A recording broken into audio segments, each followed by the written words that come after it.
আমার মেয়েও বলে পালাইছে, বললাম পলাইছে, হাসিনা পলাইছে, তাই না? এখন ওই জিনিসটা আমি আবারও রিপিট করতে চাই যে আমরা এমন কাজ যেন না করি, কেউই না, যে কাজ আমাদের দেশকে আবার অনিশ্চয়তার দিকে, অস্থিরতার দিকে নিয়ে যাবে। আমি সংক্ষিপ্ত করে নিয়ে আসছি। মৌলানা ভাসানী আমাদেরকে সে পথ বারবার দেখিয়েছেন। মৌলানা ভাসানী হতেন, তাকে কি বলতে জানেন? Prophet of violence.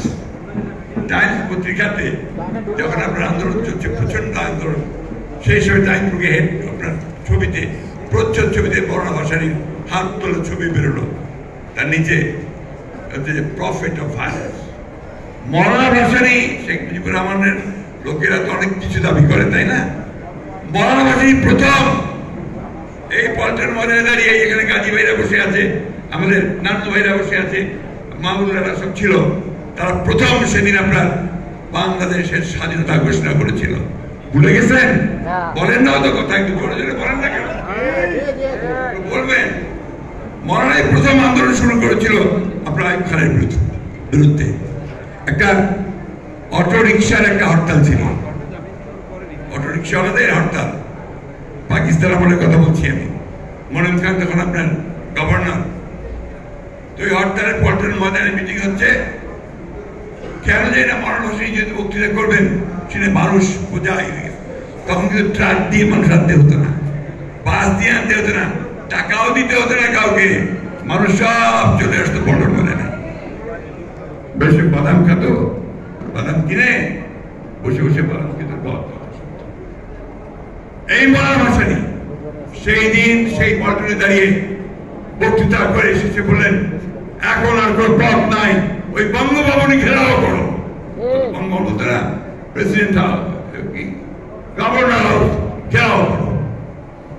বিশ্বাস করবেন না আপনারা, ওই মিটিং থেকে গিয়ে ঘেরাও হয়ে গেল, গুলি হলো, মারা গেল।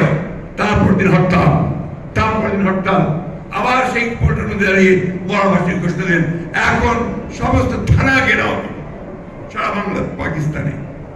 এইভাবে আন্দোলন চূড়ান্ত পর্যায়ে গিয়ে উঠল। সেই মৌলানা ভাসানীর আরেকটি কথা, যখন আন্দোলন চূড়ান্ত পর্যায়ে এসেছে, তখন শেখ মুজিব কারাগারে, জেলের মধ্যে পল্টন ময়দানে মিটিং হচ্ছে। ওই সময় একজন একটা গুলিবিদ্ধ লাশ নিয়ে আসলো মিটিং এর মধ্যে। তিনি ওই লাশটাকে উপরে তুললেন, তুলে বলে আর কোনো কথা নয়, এখন চলে যেতে হবে, ভায়োলেন্স ভায়োলেন্স। আপনাদের কি দুদু ভাই মনে আছে? ঢাকা শহর আগুন জ্বলে উঠলো, 3 দিনের মধ্যে আইয়ুব খানকে পদত্যাগ করতে হয়েছে, শেখ মুজিবকে বের করতে হয়েছে। 3 days time। এটা ছিলেন মৌলানা। একদিকে যেমন তিনি আগুন দিয়ে জ্বালিয়ে উঠাতে পারতেন, তেমনি আবার সাথে সাথে ঠান্ডা করে নিয়ে আসতেন। তার জীবনযাত্রা শুনেছিলেন এই পৃথিবীতে। একেবারে একটা জীর্ণ পর্ণ কুটিরে বাস করতেন, একটা চৌকির উপরে থাকতেন, একটা ছাউনির ঘর, সেইখানে তিনি বাস করতেন। আমার মনে আছে একটা কথা, এটা না বলে আমি শেষ করতে পারবো না। আমি যখন ঢাকা ইউনিভার্সিটির শেষ বর্ষের ছাত্র, পল্টনে মৌলানা ভাসানী ডাক দিয়েছেন কৃষক সমাবেশ। তো ওই তখন আপনার ই চলছে, মার্শাল ল, এই এখানে মার্শাল ল, সমাবেশ নিষিদ্ধ, কেউ সমাবেশ করতে পারবে না। উনি তো ডেকে দিয়েছেন কৃষক সমাবেশ, সারা দেশ থেকে লাঠি হাতে লাল টুপি পরে আপনারা সব আসতে শুরু করেছে।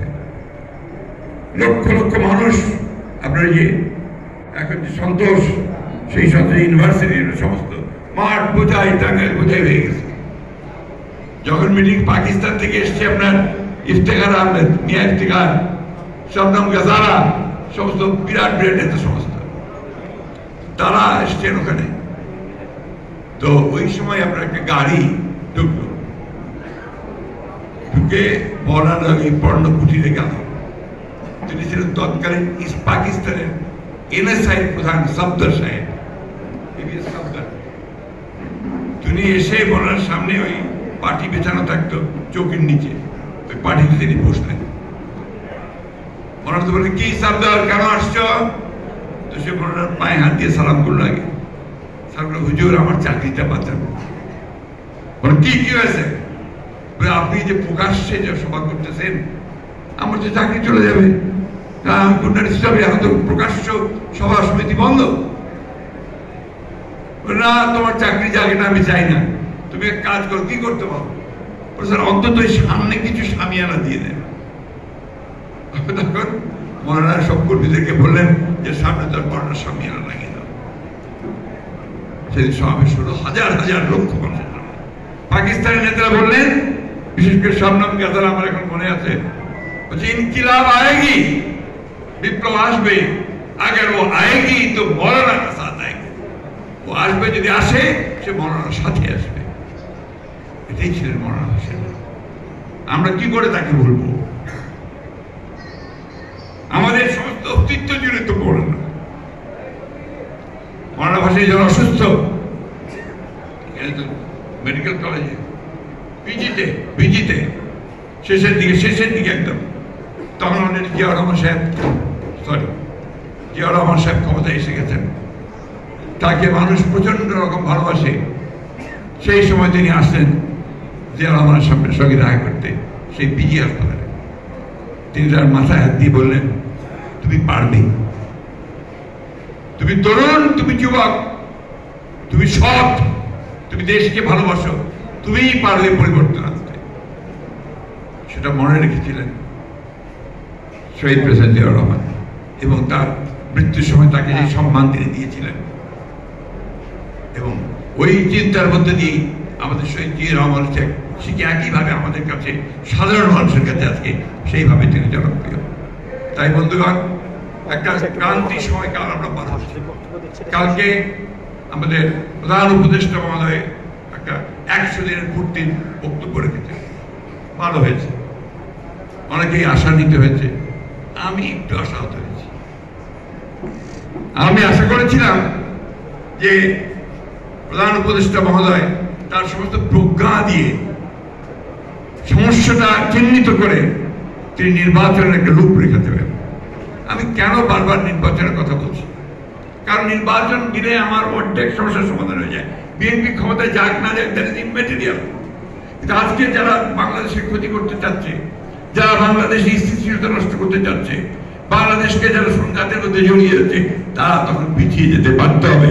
কারণ ওই সরকারের ভিতরে জনগণের সমর্থন থাকবে। অবশ্যই চিন্তা করতে হবে। সংস্কার আমরা চাই না, শুধু আমরা শুরু করেছি, আমরাই সংস্কার অবশ্যই চাই, এবং সংস্কার আমরা করব। আপনারা দয়া করে জিনিসটাকে যেভাবে করলে সবচেয়ে সুন্দর হয়, সকলের কাছে গ্রহণযোগ্য হয়, সেইভাবে এগিয়ে যান। এটা আপনাদের কাছে অনুরোধ। আমরা এখন পর্যন্ত কোনো বাধা সৃষ্টি করিনি, বলতে আপনাকে সমর্থন দিয়ে চলেছি, প্রতিটি ক্ষেত্রে সমর্থন দিচ্ছি। যদিও আপনাদের এই সচিবালয়, সেখানে এখনো সমস্ত দোষরেরা, এই স্বৈরাচারের ফ্যাসিবাদের দোষরেরা বসে আছে, কিভাবে কাজ করবে? তাদেরকে নিয়ে সংস্কার করবে, এরা তো সংস্কার করতে দেবে না আপনাকে।